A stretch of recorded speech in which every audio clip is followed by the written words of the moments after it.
Welcome to San Diego, home of the San Diego County Credit Union Poinsettia Bowl.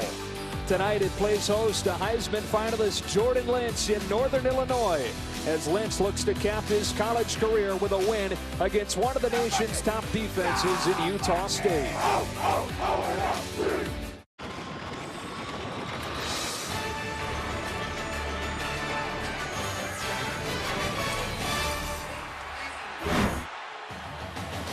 Couldn't ask for a better night for the San Diego County Credit Union Poinsettia Bowl in San Diego, California.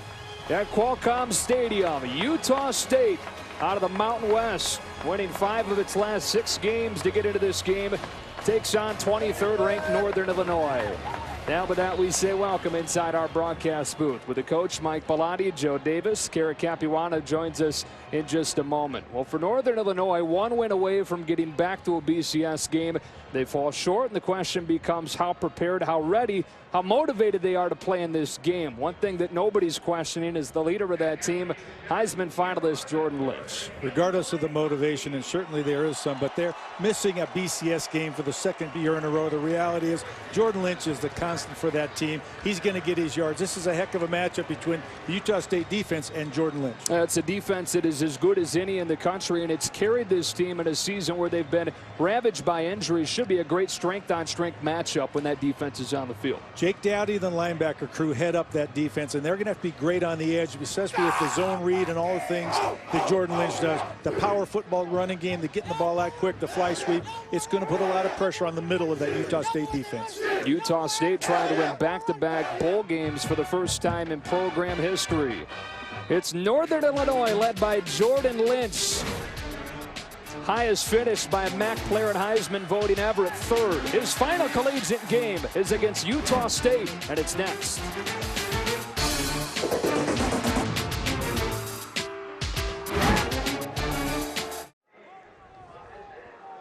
Temperature in the 60s as we get ready for the San Diego County Credit Union Poinsettia Bowl, Utah State and Northern Illinois. We join the 3rd member of our crew. Here's Kara Capuano.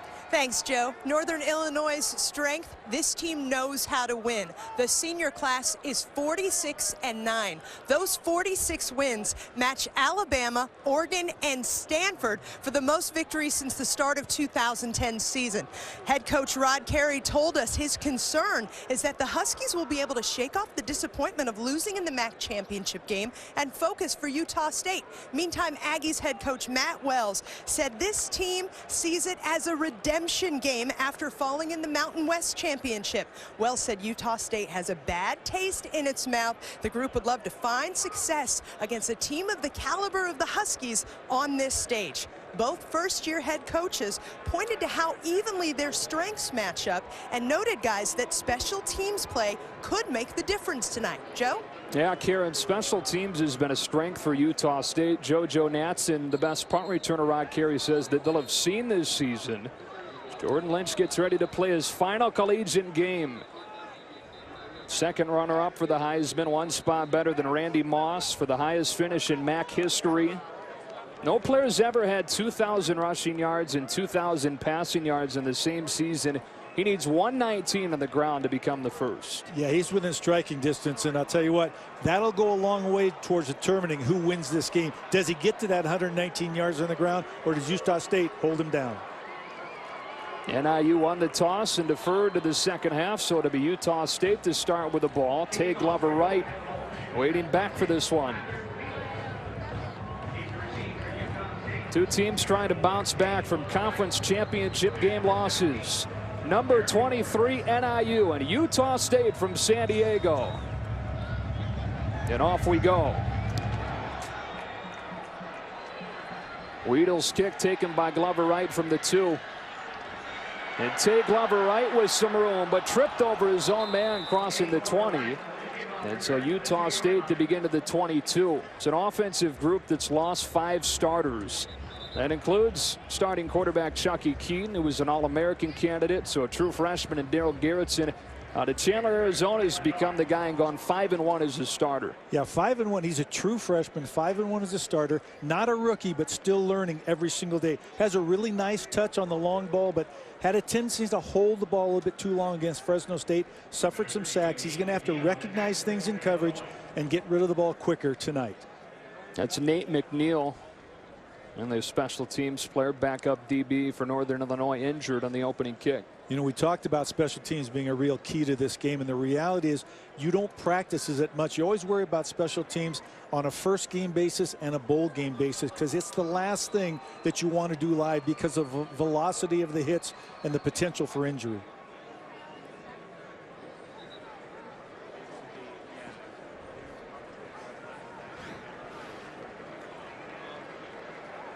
Right here, it looks like we're going to see how this sort of injury occurred. Just tripped him, kicked him, that type of thing. It's one of those velocity type injuries.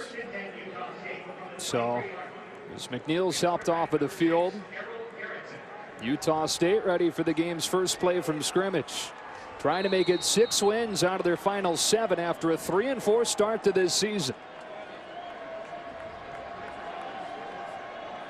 And from the 23, Joey DiMartino out of right here in San Diego gets shut down. Anthony Wells in there with Boomer Mays. No gain, 2nd and 10. And that battle at the line of scrimmage will do a lot towards determining who's going to have success tonight. You have to win the battle first, reset the line of scrimmage. This will be a tough matchup up front between a veteran offensive line and defensive line. Utah State has talked about the need to get that ground game going. Matt Wells said if Joey DiMartino runs for 100 yards, he's confident they'll win the game. Here's JoJo Natson on the jet sweep play. Northern Illinois is there, and it's Jimmy Ward, a first-team All-American and one of our impact players, up to make the stop. Impact player right now on the field. We talked about for Joey DiMartino for Utah State. He's got to get 100 yards for the coaches to believe they have a chance to win. He's the power back in the backfield. Jimmy Ward on the other side leads his team in tackles and interception.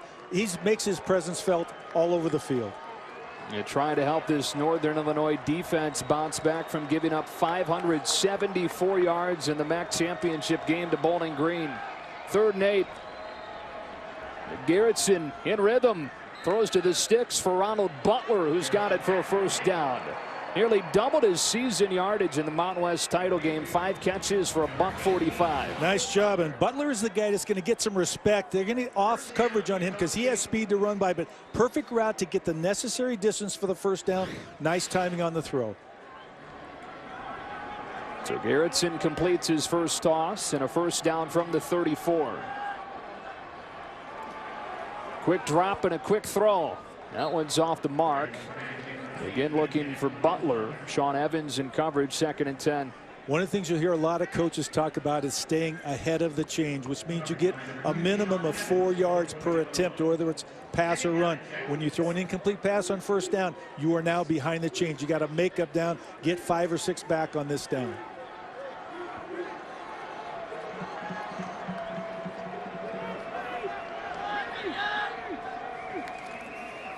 Off play action for the first time.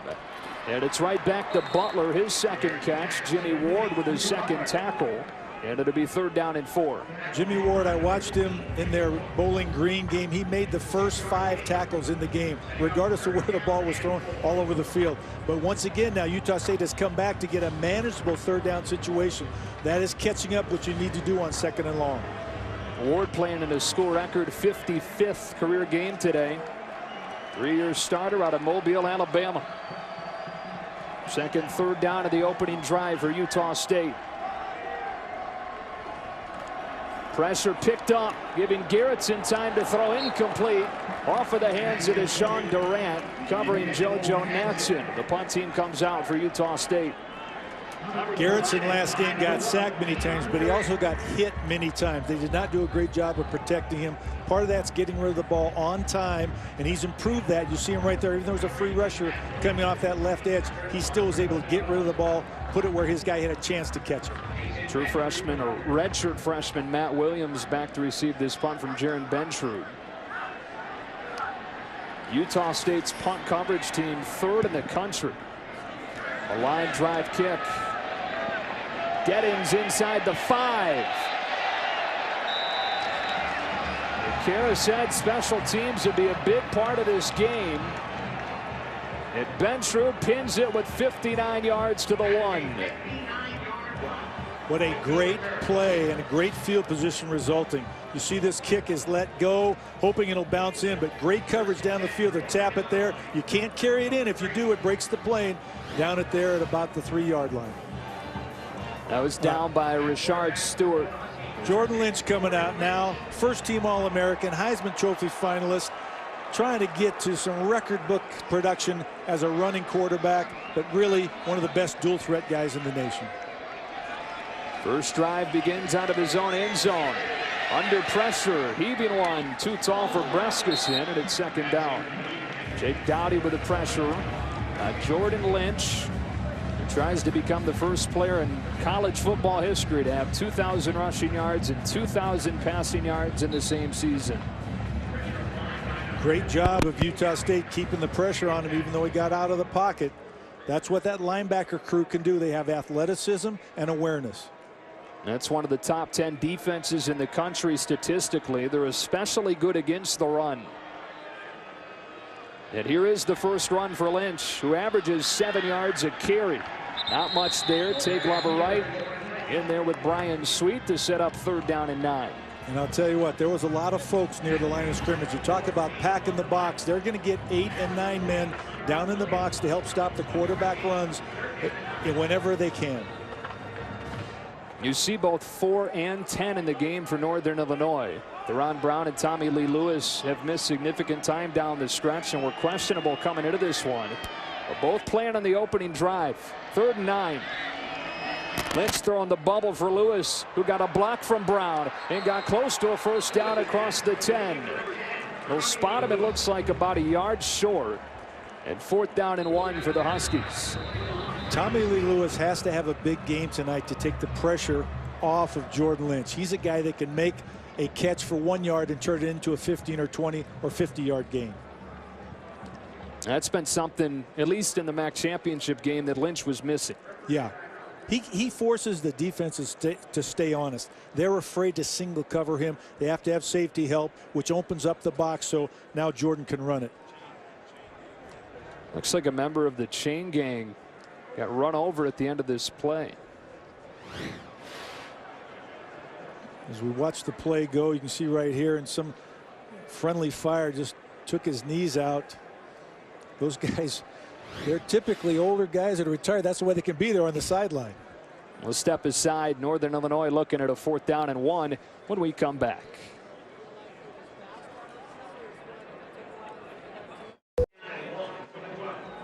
Special teams already playing a role. 59-yard punt from Jaron Bentrud pinned Northern Illinois at its own 3-yard line. And unable to move the chains out of its own end, so Tyler Weedle on to punt it on. And Utah State sent to get good field possession.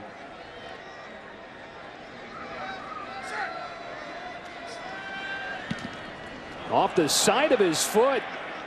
Excellent field position for Utah State.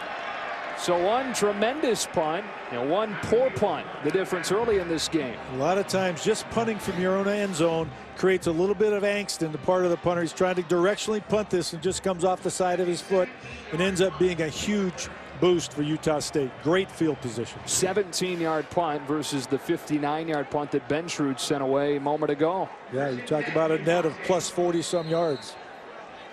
And so this drive for Utah State will begin at the 29-yard line.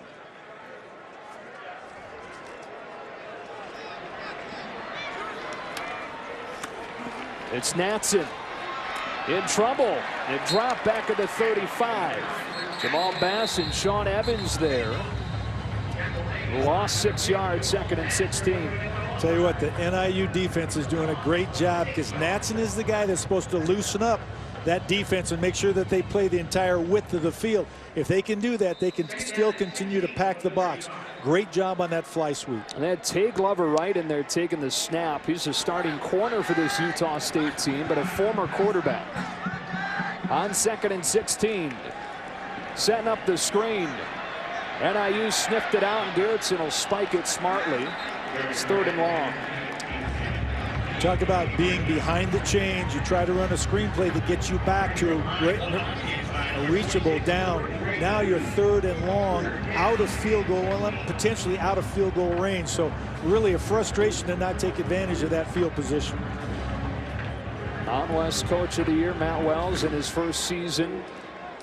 Chance tonight to set a Utah State record for wins by a head coach in his first year. Play clock winding down. Garrettson still not clear on what the play call is, and they'll take a timeout. First one of the half. Timeout. Utah State, their first of the half. Utah State will have it 3rd down and 16, trying to get the game's first points on the other side.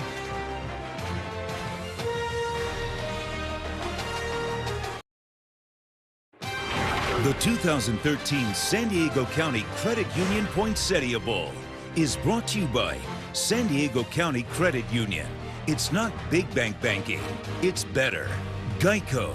15 minutes could save you 15% or more on car insurance. And the new luxuriously innovative LaCrosse from Buick. Back in beautiful San Diego.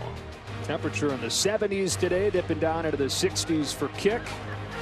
Matt Wells' team looking at a 3rd down and 16, trying to take advantage of a drive that began at the 29.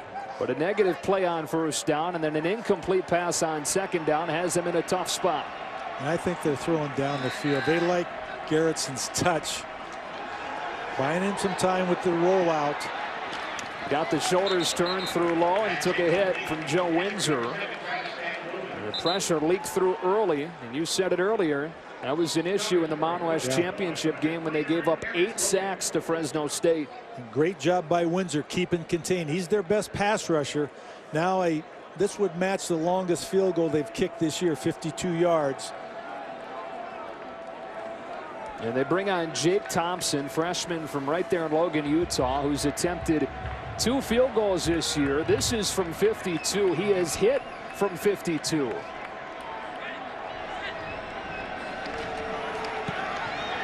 And he hooked it. So Utah State unable to take advantage of a drive that begins at the 29-yard line. And Northern Illinois goes back to work on offense.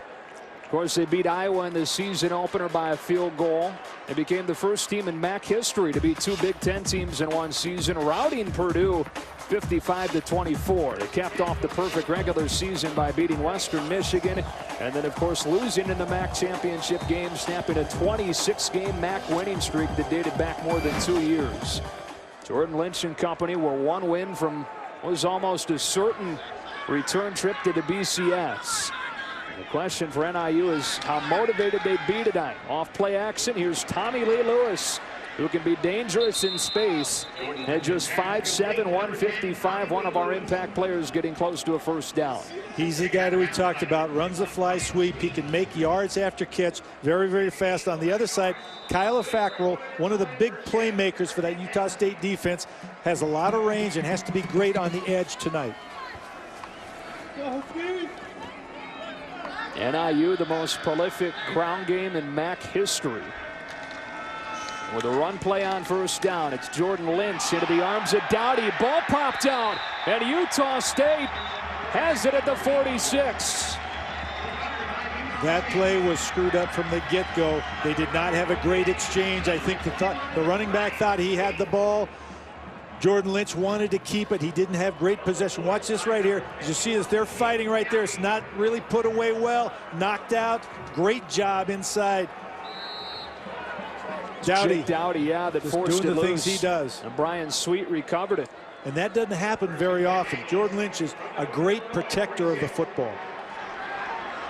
And so now Utah State with its 3rd drive already. 2nd one beginning on this side of the field.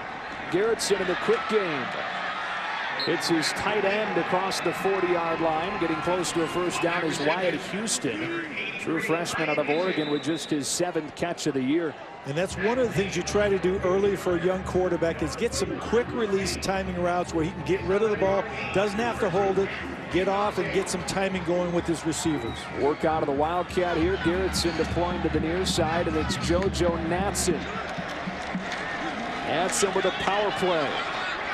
Makes a cut for 4. First time he's had a positive game. Yeah, and it's the first time he's run semi-north and south. The other times he was running the fly sweep, running laterally. He'll have to come out of the game for a play. His helmet popped off. Wasn't the result of a penalty.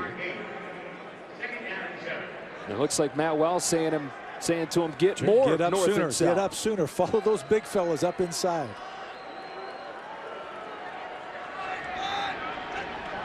Second down and 7, and play action for Garrettson is pressured. Able to step out of it, but sacked for the first time today. Just a two-man route, and the protection could not hold up. It's great pressure because when you block 9 guys, you still have to be thinking of running routes where he can get rid of the ball quicker. Look at the protection here. They're committing everybody but the 2 outside receivers. Way too many guys running free. That's poor effort by the offensive line up front. Team best 6.5 sacks now for Jason Meehan, and another 3rd down and long for Darryl Garrettson in Utah State. Tell you what, they need a first down here. A second trip down here on their side of the field, not come away with any points would be devastating.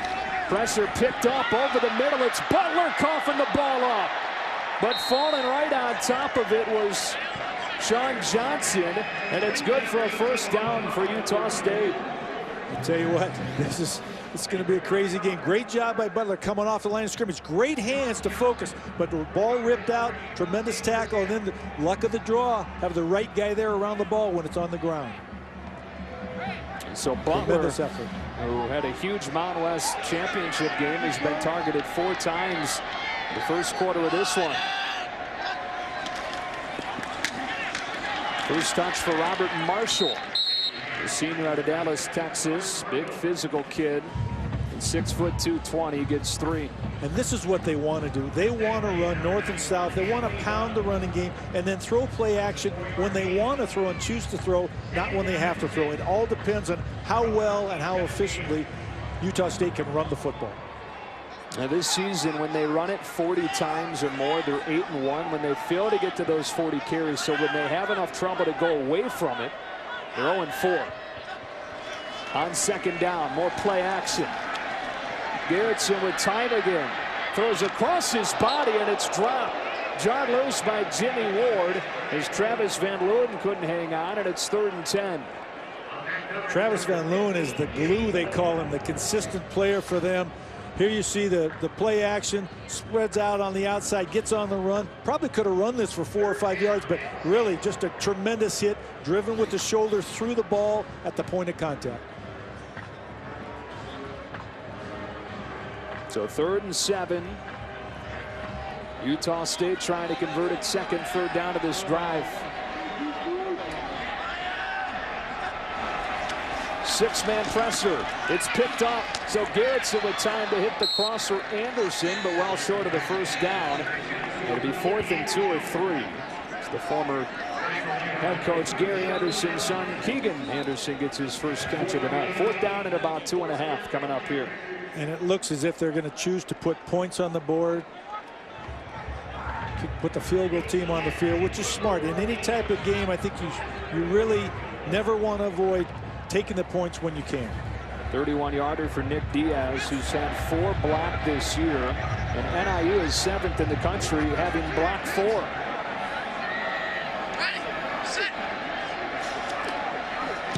From 31. He has Utah State on the board in the first quarter of the San Diego County Credit Union Poinsettia Bowl. The Capital One Bowl Week continues tomorrow with a triple header on ESPN. It all starts at 2:30 tomorrow with a Military Bowl presented by Northrop Grumman, featuring Marshall and Maryland, which is in a bowl game for the first time since 2010. Then at 6 Eastern. You know, it's been since the 90s since Syracuse has made back-to-back bowl appearances like they are now, taking on Minnesota, finishing up with a game that you will call on the radio side in BYU Washington. Yeah, that should be a heck of a game. Washington interim coach Marcus Tuiasosopo used to play there. Be interesting to see how motivated they are. BYU certainly looking to cap a tremendous season. The upset of Texas earlier in the season, they played a tough schedule, and Taysom Hill is another one of those dual-threat quarterbacks you better be ready for. Utah State played BYU earlier this season. And speaking of Taysom Hill, Matt Wells said that he thought Jordan Lynch was a little bit of Taysom Hill. A little bit of Derek Carr. That's pretty high praise. I'll tell you what, anything close to either one of those guys is a great football player, and when you put them together, that's the combination, that's the description of dual threat. Harris Logan back to receive this kick that bounces into the end zone. And NIU will begin at the 25-yard line. Utah State started this season 3-4, losing its opener at Utah in a close one, then losing a close one at USC with Chunky Keaton still available. He was knocked out for the season with a knee injury, game 6 against BYU. Craig Harrison came on, played a little bit, didn't play well, so Garrettson became the starter. They won 5 of their last 6 games, won their last 5 in the regular season before losing that Mountain West title game back on December 7th, 24-17 to Fresno State. So Matt Wells in his first season as the head coach has to feel good about what they've been able to do. Here's James Spencer out of the backfield for close to a first down. Their best receiving threat out of the backfield. Junior out of Fremont, Ohio, getting 10 and a first down. And that's what Jordan Lynch does best. Quick throws, great read. He has great anticipation and is able to put the ball, distribute it underneath very well. Empty set on first down. Fake the run through to Brescison for 5. Jawan Brescison, as Lewis and Brown have been banged up, has really emerged. 6 catches, 71 yards in the MAC championship. As we see them going up tempo, the coaches talked about they want to go as fast as is humanly possible. So as soon as that ball is spotted, they want it snapped. Tommy Lee Lewis lining up at running back, trying to use the speed to get to the outside, but Tay Glover Wright set the block and shut it down to set up third down. Both teams have the fly sweep as a staple part of the offense. Thus, it's no surprise that both defenses have seen it and are ready to take it on very well. And now NIU gets in a spot that is not comfortable against Utah State. All 11 men standing on third down for the Aggies. That's what we call a radar defense. We really don't know who's coming, where they're coming, how they're going to pressure you. They picked it up. They gave Lynch time to find Luke Ekus for a first down. Tyler Fackrell in coverage, but Ekus gets 11 to move the chains. You know, people ask a lot about whether Jordan Lynch is a quarterback at the next level. He's a great football player, great college quarterback. He throws the underneath passes very well. I don't know if he has the arm strength or consistency of throwing the ball down the field for the next level. Jet sweep to Lewis into the short side of the field. And up to make the stop, Frankie Sutero, who's making the start at safety tonight. And what they're doing by running the fly sweep repeatedly sideline to sideline, they're going to try and tire out that Utah State defense and hopefully open up the middle where they can pound the big guys inside and let Jordan Lynch follow. That's the dilemma this NIU team presents when the guys on the edge are healthy like they are tonight, at least healthy enough to be suited up and present the threat. Fakes one way, goes the other, lobs for Ekus. Second catch of the drive, sets up a third down and short. Nice job of play calling to distribute the ball, a little bit of play action, a little fly sweep. Don't be surprised to see some power run come back now right up the middle. Third down and 1, much more comfortable against any defense, obviously, but especially against this exotic Utah State third down defense. And Lynch behind Stingley for a first down into the arms of Zach Vigil.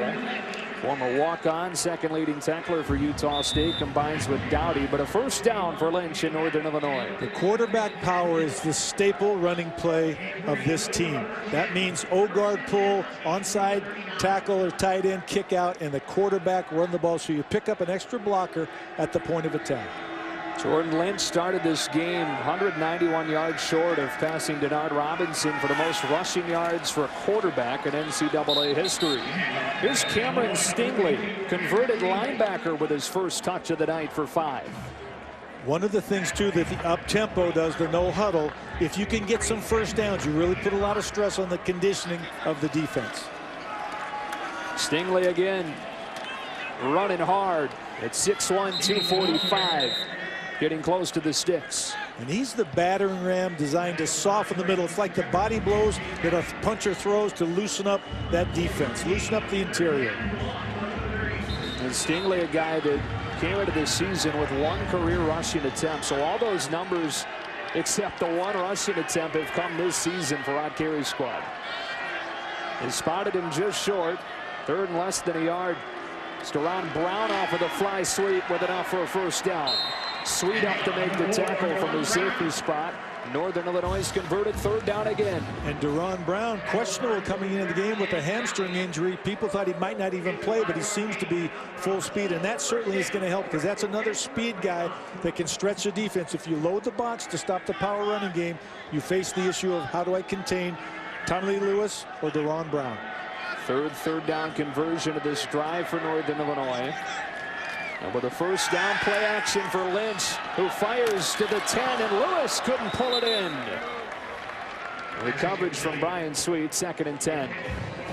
The farther that Jordan Lynch throws the ball down the field, the less accurate he becomes. And that's what I keep saying is the question mark at the next level. In talking with their coaching staff, Bob Cole said there's absolutely no doubt in his mind he can be a quarterback at the NFL. With 30-some teams, there's enough room for a guy like Jordan Lynch. Here's Lynch. Runs over a defender with a flag down. Nevin Lawson did well to hang on and go for a bit of a ride. They spawn the ball at 3rd and 2. We'll see what the flag is. As Ed Hockley's son, Sean Hockley, our head referee tonight, gets ready to let us know. That flag is dropped or thrown in the area of holding. Personal foul. Crackback by the offense, number 37. Illegal block below the waist. 15 yards. Replay, 2nd down. That one goes on Desroy Maxwell. Can't come back into the box and block below the waist. And that's a big penalty. You talk about the combination of the play and the penalty. That's about 25, almost 30 yards of field position. Would have been 3rd down and 2 at the 17. Instead, it's, let's see, about 2nd and a quarter of the field back at the 40.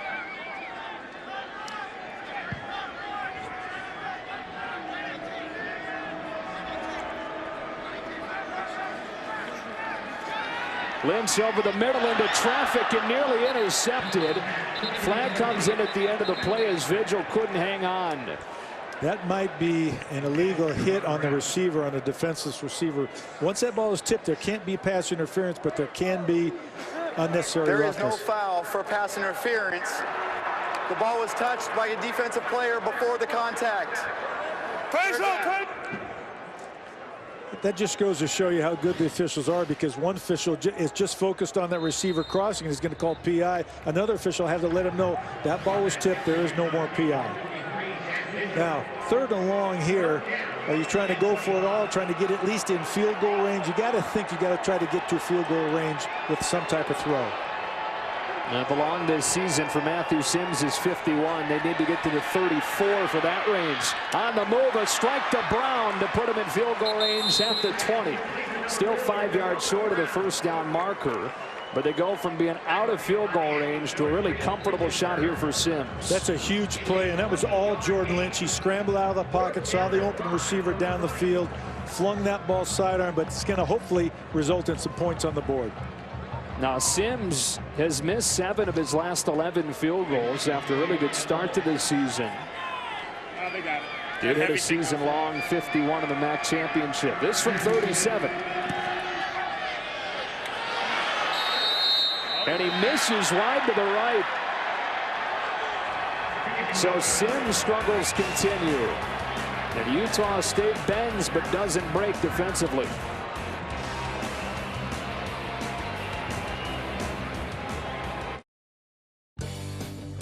The Gaslamp District in downtown San Diego, California, 2nd largest city in California, 8th largest in America, just under 3 million here in the city. Utah State with an early 3-0 lead. They've won the special teams battle through with a quarter in San Diego. Matt Sims missing wide to the right, so Utah State taking over again to the 20.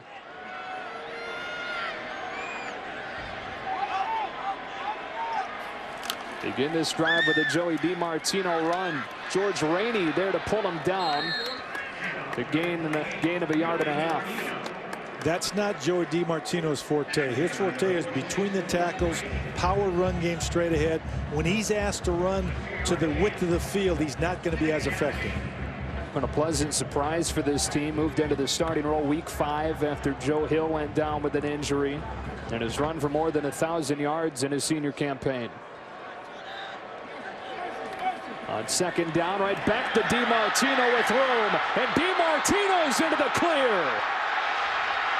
All the way inside the 25. It's a 58-yard run for the San Diego native and a first down to the 20 for Utah State.